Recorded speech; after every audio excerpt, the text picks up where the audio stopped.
Why don't you describe for me, as vividly as you can, what it is you're worried about, and what it is that the nightmare scenario looks like?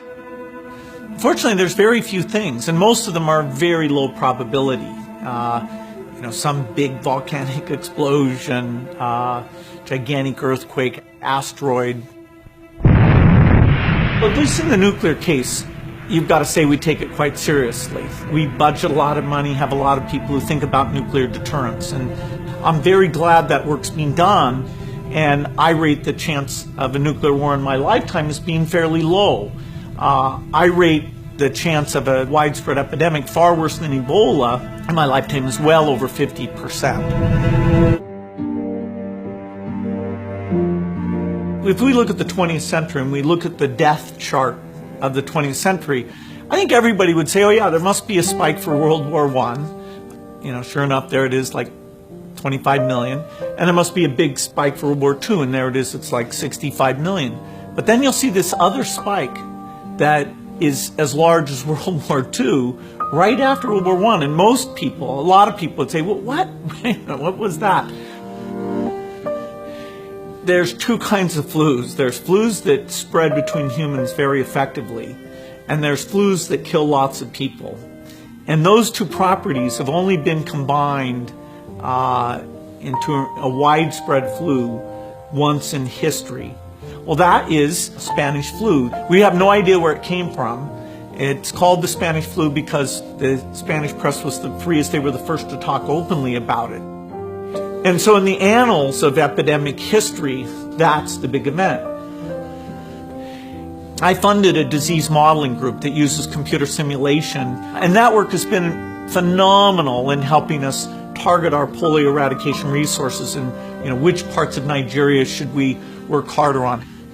And it's very natural, if you have a group like that, to say, hey, look at something like the Spanish flu in the modern day.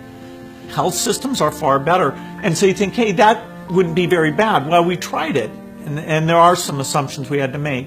But what we showed is that the force of infection because of modern transport, which compared to 1918 is over 50 times as great. And so if you get something like the flu, and you look at that map of how within days it's basically in all urban centers of the entire globe, that is very eye-opening. That didn't happen with Spanish flu in the past.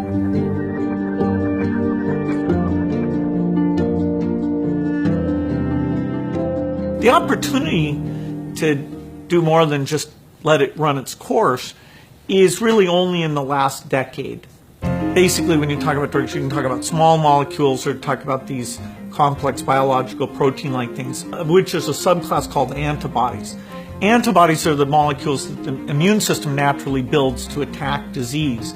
Today, the idea that somebody says, oh, here's an antibody, make a lot of it, make it very quickly, that's right on the cutting edge. And the Ebola epidemic showed me that we're not ready for a serious epidemic, an epidemic that would be more infectious and would spread faster than Ebola did. This is the greatest risk of a huge tragedy. This is the most likely thing by far to kill over 10 million excess people in a year.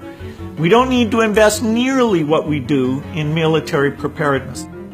This is something where less than $1 billion a year on R&D, medical surveillance, standby personnel, cross-training the military so they can play a role in terms of all the logistics here. This can be done, and we may not get many more warnings like this one to say, okay, it's a pretty modest investment to avoid something that really, in terms of the human condition, would be a gigantic setback.